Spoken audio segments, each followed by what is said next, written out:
అందరికీ ఇట్లూరు అందరు మంచిగురా. ఇది వచ్చేసి సండే మార్నింగ్ అనమాట. హాస్పిటల్కి అయితే వెళ్ళినాం, అట్లే టెస్ట్ల కోసం ల్యాబ్కి అయితే వెళ్ళినాం అనమాట. ఫస్ట్ టెస్ట్ చేయించుకున్న తర్వాత ఇంకా హాస్పిటల్కి అయితే వెళ్ళినాం రెడీ. సో ఇంకా రిపోర్ట్స్లో అయితే కొంచెం urine infection, chest infection, blood infection, typhoid కూడా కొంచెం పాజిటివ్ అయితే వచ్చింది.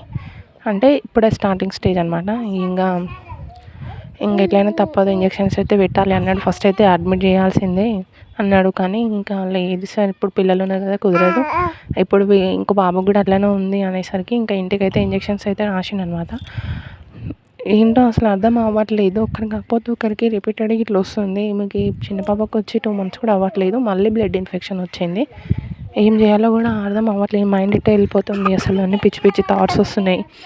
అసలు హాస్పిటల్స్ తిరగడం రావడం ఇదే సరిపోతుంది. చాలా ఫైనాన్షియల్గా కూడా మేము చాలా సఫర్ అవుతున్నాము. ఈరోజు మార్నింగ్ పాపనైతే స్కూల్కి పంపిద్దామని అయితే రెడీ చేసిన, పెద్ద పాపని. తను కూడా ఇట్లా మెడలు అయితే మలపడానికి రావట్లేదు అనేసరికి చూస్తే తనకి ఇట్లా దవడ కింద అయితే వాసిందనమాట, గడ్డలాగా. ఏంటో ఈమెకి ఇట్లా అయింది అనేసి తనను కూడా ఏం స్కూల్కి అయితే పంపించలేదు. ఒకరికి కాకపోతే ఒకరికి ఇట్లా రావడం అయితే నేనైతే చాలా సఫర్ అయిపోతున్నా, చాలా స్ట్రెస్ అయిపోతున్నా. నాకు కూడా కోల్డ్ కాఫ్ నాకు కూడా ఉందనమాట. అసలు అన్నం కూడా తినాలనిపించట్లేదు.